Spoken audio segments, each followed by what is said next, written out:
Joining us now, editor of The New Republic, Michael Tomasky. And Michael, in your latest column for The New Republic entitled "The Gun Industry Wants America's Malls and Schools to be War Zones," this is frightening. You write in part this: newer and deadlier guns are coming on the market at a steady pace. That's right. If you thought gun manufacturers might hit pause on all of this, think again. After all, there's a market out there, and it is booming.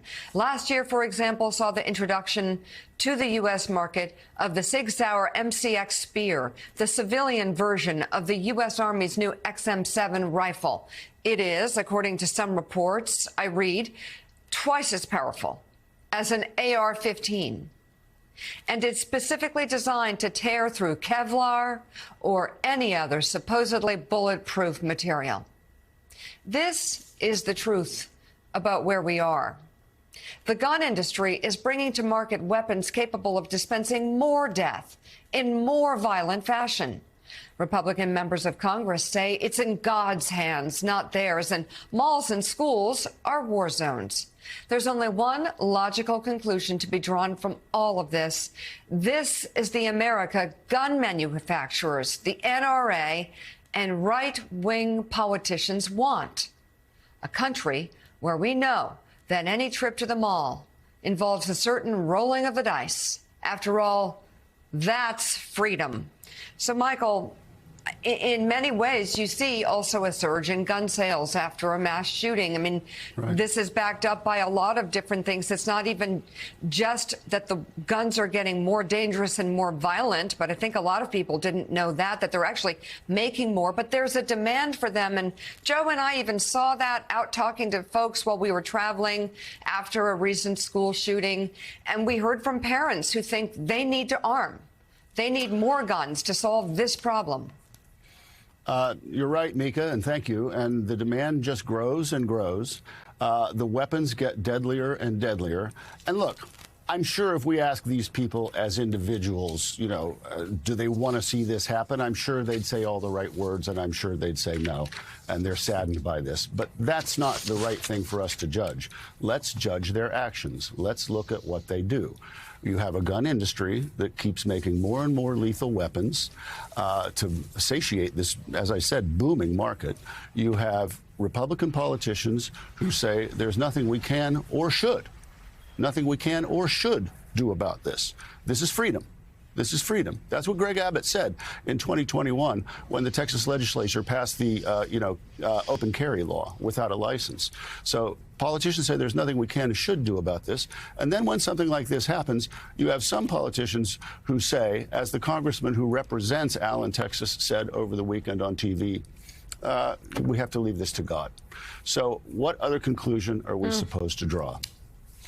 Michael, drawing from your conclusion in your column that there is certainly the financial benefit windfall for the gun industry, gun manufacturers, and being that you say the Republicans, and you are correct in that, don't want to move forward, is it not the only way we can get a handle on this is by making hard laws that are enforced, and therefore this becomes a way for enlightened Democrats on this issue to really drive this as a campaign issue on why they need to take the House and the Senate and the White House? I mean, isn't the politics of this possible to be the only way to offset these almost every other day mass shootings if they can communicate this to the public, that this is the only way we're going to stop this, is to change the laws and therefore the lawmakers?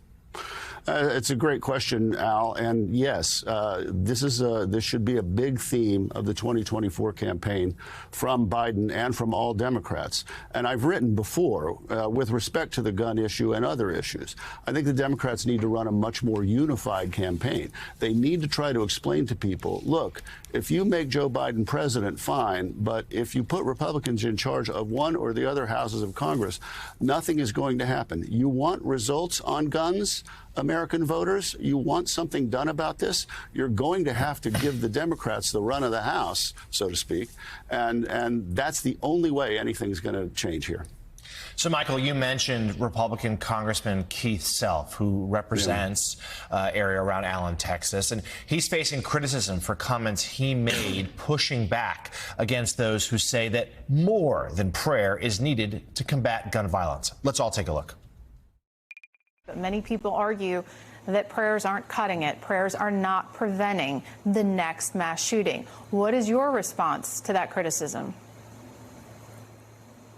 Well, those are people that don't believe in an almighty God who is absolutely in control of our lives. I'm a Christian. I believe that he is. We have people, though, with mental health that we're not taking care of. Seems to me that God's will doesn't include a little girl being blown apart by an AR-15. But, Michael, it is a revealing comment from the congressman, one, sort of deflecting the need to actually do any legislating to make things safer, but also it suggests that the guns, even at a moment when the NRA is weakened, it's still so much part of the cultural identity for so many on the right. And I don't necessarily see that changing anytime soon, do you? No, Jonathan, that's not going to change anytime soon. I mean, it would take shootings like this to happen daily for a year, and then maybe. But you know, it's so extreme. We've gotten to such an extreme place. And you know, I was watching Self's comments over the weekend and trying to figure out whether he was just saying that politically or whether he actually genuinely believes that, and which of those two things is worse. And I really don't know, but I think a lot of people do actually believe that there is nothing we can or should do about any of this, and you know, that's just absolutely terrifying and leaves us with few places to go. Michael, you've written and studied this issue over the years a lot. If you had one policy prescription that you would want President Biden to do via executive order or a law that you would push Congress to pass, what would it be? Well, it would be to ban or severely curtail the public sale of these kinds of weapons. Look, I get that there are people who get their kicks out of shooting these kinds of weapons at a range, you know, and I suppose that's their constitutional right. But keep the weapon at the range. Keep the weapon and the ammo at the range. If that's all you do with it, why do you need to take it home? So maybe ban them, but at the very least, do that. Severely curtail them so that these weapons aren't in circulation. But, you know, at least there are so many of them in circulation now that, you know, I don't know how we stuff that toothpaste back in the tube. All right, the New Republic's Michael Tomasky, thank you so much for your insight this morning.